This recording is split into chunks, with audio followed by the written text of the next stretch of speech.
اللہ فرماتا ہے اے پیغمبر، اے میرے نبی، آپ فرما دیجئے، آپ اپنی امت سے کہہ دیجئے، لا اسألکم، میں تم سے نہیں مانگتا ہوں، میں تم سے مطالبہ نہیں کرتا ہوں، میں تم سے سوال نہیں کرتا ہوں، علیہ اجرن، اس پر کوئی بدلہ، اس پر کوئی اجر، اس پر کوئی تم سے میں بدلہ طلب نہیں کرتا ہوں۔ علیہ سے مراد، علماء نے اس آیت کی تفسیر میں فرمایا کہ یہاں یہ ضمیر سے مراد اللہ کے نبی صلی اللہ علیہ وسلم کی دعوت و تبلیغ ہے۔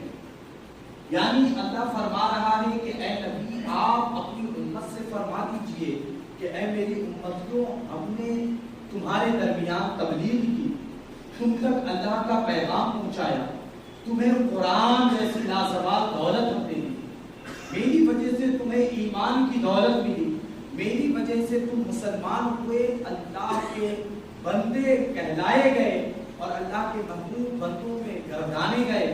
ان ساری چیزوں کی خدمتوں پر میں تم سے کوئی اجرت طلب نہیں کرتا، کوئی بدلہ تم سے نہیں مانگتا۔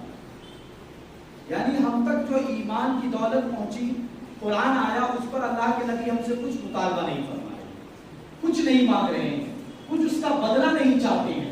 یہ کون کہہ رہا ہے؟ پروردگار کہہ رہا اپنے نبی سے کہ تم اپنی امت سے کہہ دو کہ ان کو جو ایمان ملا، ان کو جو قرآن ملا، ان کو جو اسلام ملا، اس پر کوئی اجر نہیں چاہیے، کوئی اجر نہیں چاہیے، کوئی اجرت نہیں چاہیے، کوئی بدلہ نہیں چاہیے۔ تو کیا مطلب؟ اس کے علاوہ کچھ اور مطالبہ ہے؟ کچھ نہیں چاہیے؟ تو کیا ایمان کے دولت ملنے پر ہم سے کوئی مطالبہ نہیں، ہم سے کوئی کسی چیز کے کرنے کا حکم نہیں؟ تو آگے استثناء کے ذریعے اللہ تبارک و تعالیٰ خود ہی ارشاد فرماتا ہے، اپنے غلاموں سے کہہ دے، اپنے چاہنے والوں سے کہہ دے، اپنی امتی سے کہہ دے، اے نبی، تمہیں ایمان ملا، اس پر بدلہ تو نہیں چاہیے، اس پر اجرت تو نہیں چاہیے، لیکن ہاں اتنا ضرور ہے، الا المودۃ فی القربى، تمہیں قرآن دیا گیا، تمہیں اسلام دیا گیا، تمہیں ایمان دیا گیا، ان ساری چیزوں کے بدلے تم سے ایک ہی مطالبہ ہے کہ اے لوگوں، تم میری اہل بیت سے محبت کرو، تم علی سے محبت کرو، تم فاطمہ سے محبت کرو، تم حسن سے محبت کرو، تم امام حسین سے محبت کرو۔ الا المودۃ فی القربى، ان ساری چیزوں کے دینے کے بعد اللہ کے نبی کو حکم ہوا کہ آپ اپنی امت سے کہہ دیں کہ ان ساری چیزوں کے بدلے مسلمان اہل بیت سے محبت کریں۔ الا المودۃ فی القربى، اللہ کے نبی صلی اللہ علیہ وسلم کے خاندان سے، ان کی اولاد سے اپنی محبت کا اظہار کریں۔ کیوں؟ اللہ کے نبی صلی اللہ علیہ وسلم خود ارشاد فرماتے ہیں، انی تارک فیکم الثقلین، کہ میں دنیا کو چھوڑ کر جا رہا ہوں اور تمہارے درمیان دو بھاری چیزیں چھوڑ کر جا رہا ہوں۔ ثقلین، دو بھاری چیزیں چھوڑ کر جا رہا ہوں، کتاب اللہ و عترتی، اللہ کی کتاب، اور میری عترت یعنی میری اولاد، میرے خاندان۔ اس کو بنگلہ زبان میں شاید کیا کہتے ہیں؟ بونسو میں کیا کہتے ہیں؟ ہاں، بونسو۔ میں اپنی اولاد کو اور اللہ کی کتاب کو تمہارے درمیان چھوڑ کر جا رہا ہوں۔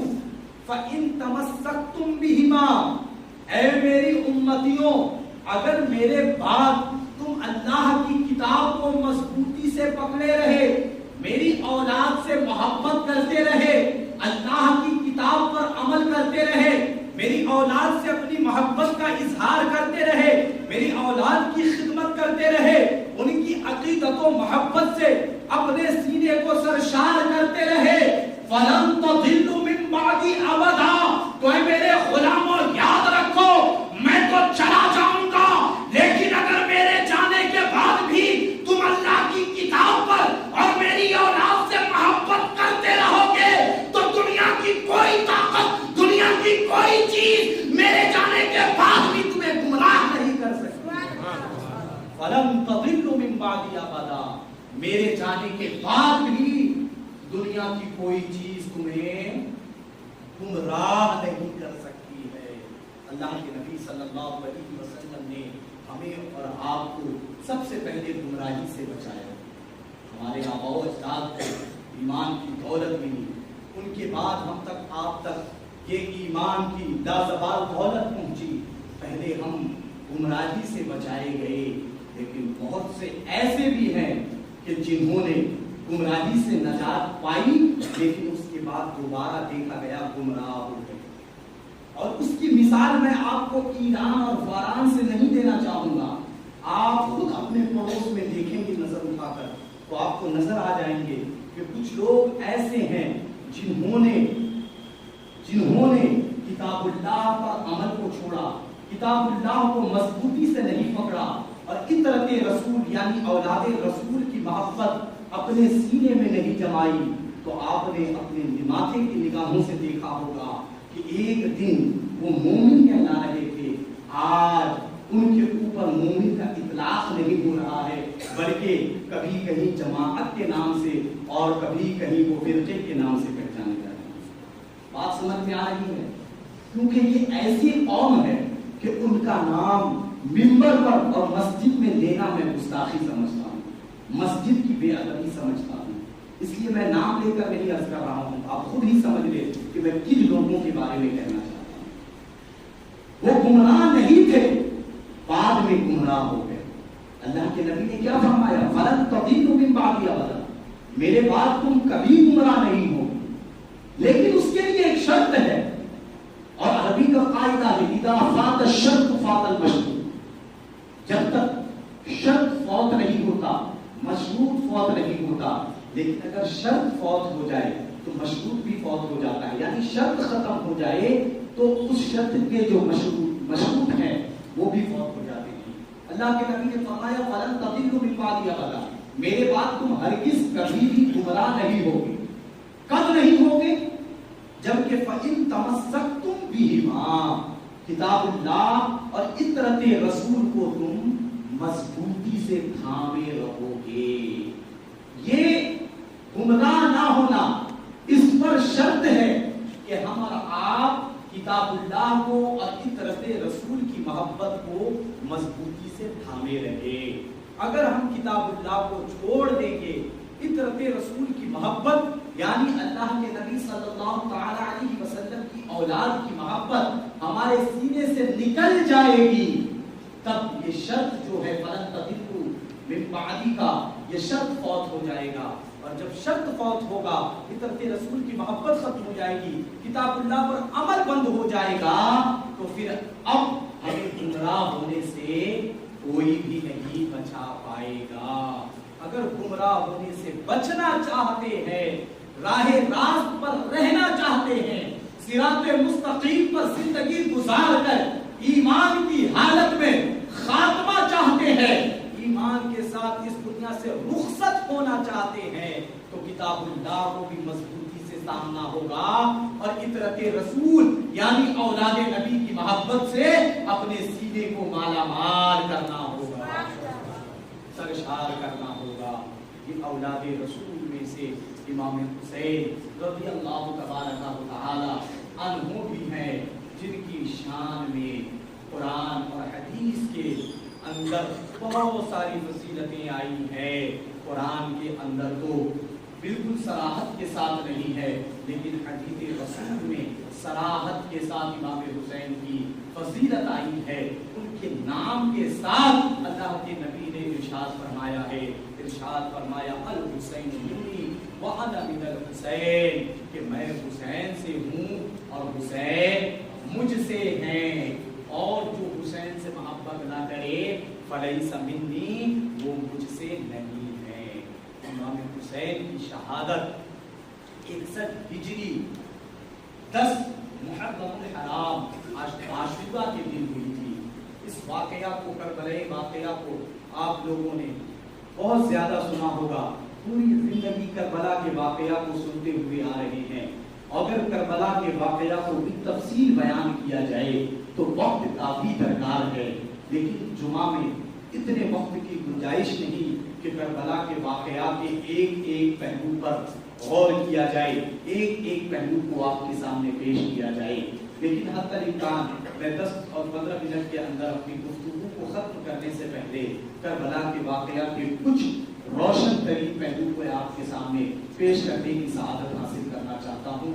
اس سے پہلے ایک مرتبہ درود پاک کے نذرانے عقیدت پیش فرما لیں اور پڑھے درود پاک اللہم صلی علی سیدنا و مولانا محمد معظم الجود والکرم والمن والحکم وآلہ وبارک وسلم صلاۃ و سلام علیک یا رسول اللہ صلی اللہ تعالی علیہ وسلم۔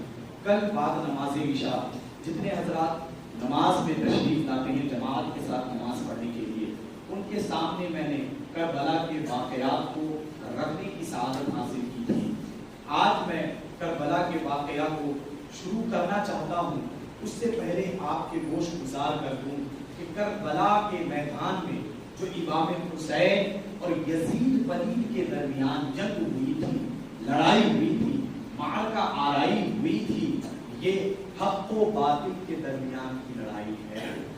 ایک طرف حق تھا، دوسری طرف باطل تھا، اور اللہ فرماتا ہے ان الباطل کان زہوقا، باطل کو تو ایک دن مٹنا ہی تھا۔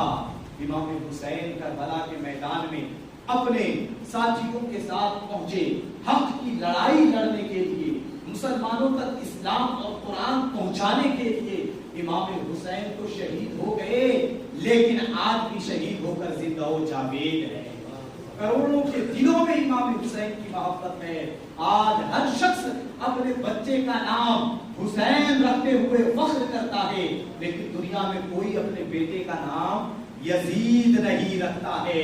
اسی لیے تو شاعر کہتا ہے قتل حسین اصل میں مرگ یزید ہے، اسلام زندہ ہوتا ہے ہر کربلا کے بعد، اسلام زندہ ہوتا ہے ہر کربلا کے بعد۔ یزید ایک ایسا فاسق، فاجر، بدبخت، لعین، خبیث انسان کا نام ہے جن کے والد بزرگوار حضرت امیر معاویہ رضی اللہ تعالی عنہ ایک صحابی رسول تھے، صحابی رسول تھے۔ اور یہ مطلب بہت مشہور ہے کہ ولی کے گھر میں شیطان پیدا ہوتا ہے۔ صحابی رسول کے گھر میں اللہ کے نبی صلی اللہ تعالی علیہ وسلم کے صحابی امیر معاویہ کے گھر میں یہ یزید ولید پیدا ہوتا ہے۔ 25 ہجری کو اس کی ولادت ہوتی ہے اور 59 ہجری کو خلیفہ مسلمین حضرت امیر معاویہ رضی اللہ تعالی عنہ کا وصال ہو جاتا ہے، انتقال ہو جاتا ہے۔ امیر معاویہ کا جو ہی انتقال ہوتا ہے، اس کا بیٹا یہ بدبخت یزید ناپاک خبیث کمبخت 59 ہجری کو تخت نشین ہو جاتا ہے، گدی پر بیٹھ جاتا ہے، اور اس کے بعد شام، ملک شام اور عراق اور اطراف کے لوگوں پر اپنی بیعت کا اظہار کرتا ہے، خود کو خلیفہ بننے کے لیے ان لوگوں سے بیعت لیتا ہے۔ جس طرح آج ہمارے درمیان کسی کو ایم ایل اے بننا ہوتا ہے، ایم پی بننا ہوتا ہے، تو الیکشن ہوتا ہے، ووٹ ہوتا ہے، لوگ اپنی اپنی رائے رکھتے ہیں، پھر اس کے بعد رائے میں یہ رکھا جاتا ہے کہ ہم فلانے کو ایم ایل اے بنانا چاہتے ہیں، ہم فلانے کو ایم پی بنانا چاہتے ہیں۔ تو اسی طرح سے یزید نے اپنی خلافت کا دعویٰ تو کر دیا کہ میں خلیفہ ہوں، آج کے بعد جتنے بھی امور انجام پائیں گے اسلامی، وہ سب میری ہی بارگاہ سے پائیں گے، میرے ہی دربار سے وہ سب کام انجام پائیں گے۔ لہٰذا اس نے دعویٰ تو کر دیا، لیکن لوگ جب تک تسلیم نہ کریں، لوگ جب تک نہیں مانیں گے تو وہ خلیفہ کیسے بن سکتا ہے؟ بہرحال مار پیٹ کر کے زبردستی ظلمن اس نے کچھ لوگوں کو منوا لیا، لیکن جب اسے خیال آیا کہ مدینہ شریف میں حضرت امام حسین رضی اللہ تبارک و تعالی عنہ اس وقت موجود ہیں، اور مدینہ والے اور اطراف مدینہ والے یہ سب حضرت امام حسین سے عقیدت رکھتے ہیں، محبت رکھتے ہیں، یہ سب چاہتے ہیں کہ میرے والد کے بعد اب خلیفہ حضرت امام حسین کو بنا دیا جائے۔ لہذا اسے اس بات کا ڈر تھا کہ اگر امام حسین میری خلافت کا اعلان نہ کرے، اگر مجھ سے بیعت نہ کرے، مجھے اپنا خلیفہ تسلیم نہ کرے، تو ایسی صورت میں مدینہ والے اور دوسرے مسلمان مجھے کبھی بھی خلیفۃ المسلمین امیر المومنین نہیں مانیں گے۔ لہٰذا اس نے اپنے خلیفہ کو بھیجا کہ امام حسین کے پاس جا کر ان کی خلافت کے لیے بیعت لے لے. لیکن امام حسین کو پہلے ہی سے معلوم تھا کہ یہ یزید اسلام کا دشمن ہے. اس کی دشمنی اسلام کے خلاف اس قدر بھڑک چکی تھی کہ اس نے مدینہ الرسول کا بھی خیال نہ رکھا, مکہ المکرمہ کا بھی خیال نہ رکھا. اس نے گھوڑے دوڑا دیے, گھوڑوں کی ناپاکی اور لید اس نے مدینہ الرسول اور حرم شریف کے اندر کروائے. حد تو یہ ہے کہ اسلام کا اتنا بڑا دشمن تھا کہ یزید نے محرمات سے, یعنی آپس میں اپنے بھائی بہن سے, خالہ بھانجے سے اور پھوپھو اور بھتیجے سے نکاح کو جائز بھی قرار دے دیا. اللہ اکبر. شراب نوشی کو جائز قرار دے دیا, زنا کو اس نے جائز قرار دے دیا. اللہ اکبر. اسلام میں جن گناہوں کا تصور کرنا بھی گناہ ہے, ان گناہوں کو اس نے جائز قرار دے دیا. بتائیے بھلا امام حسین ایسے شخص کو اپنا خلیفہ اور اپنا امیر کیسے تسلیم کر سکتے تھے؟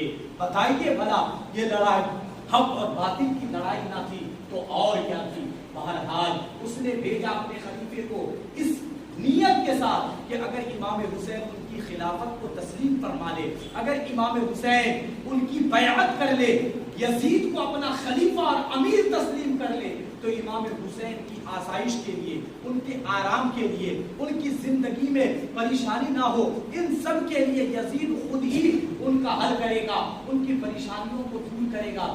لیکن اگر امام حسین یزید کی خلافت کو تسلیم نہ کرے تو پھر امام حسین کے خلاف وہ بغاوت کرے گا.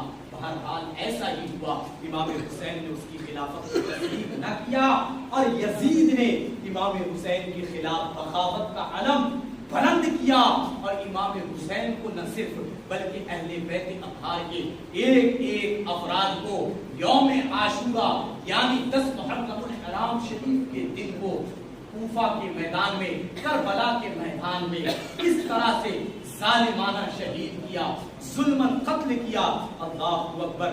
وہ وقت اور وہ کیفیت ضبط تحریر بھی نہیں کہ اسے لکھا جا سکے, اور ضبط تقریر بھی نہیں کہ اسے بیان کیا جا سکے. صرف اتنا کہہ کر اپنی گفتگو کو ختم کروں گا کہ اگر امام حسین اپنی آسائش کو چاہتے, اگر امام حسین اپنی آسانی چاہتے, اگر امام حسین عیش کی زندگی چاہتے تو یزید کی خلافت تسلیم کر لیتے. لیکن امام حسین نے اپنی آسانی نہ دیکھی, اپنی آسائش نہ دیکھی, بلکہ اپنے نانا کی امت کا خیال کیا, اور قرآن و اسلام کی خاطر امام حسین نے اپنی جان کو قربان کر دینا تو گوارا کیا, لیکن یزید کے ہاتھ میں ہاتھ رکھ کر اس کو اپنا خلیفہ تسلیم نہیں کیا. اسی لیے خواجہ حضرت خواجہ معین الدین حسن سنچری المعروف غریب نواز ارشاد فرماتے ہیں, شاہ است حسین, بادشاہ است حسین, دین است حسین, دی پناہ است حسین, سردار نداد دست در دست یزید, حقا کے بنائے لا الہ است حسین. حسین بادشاہ ہے, حسین بادشاہوں کے بادشاہ ہے, حسین دین ہے, حسین دین کی پناہ ہے. حسین نے سر دیا نہ دیا, ہاتھ یزید کے ہاتھ میں.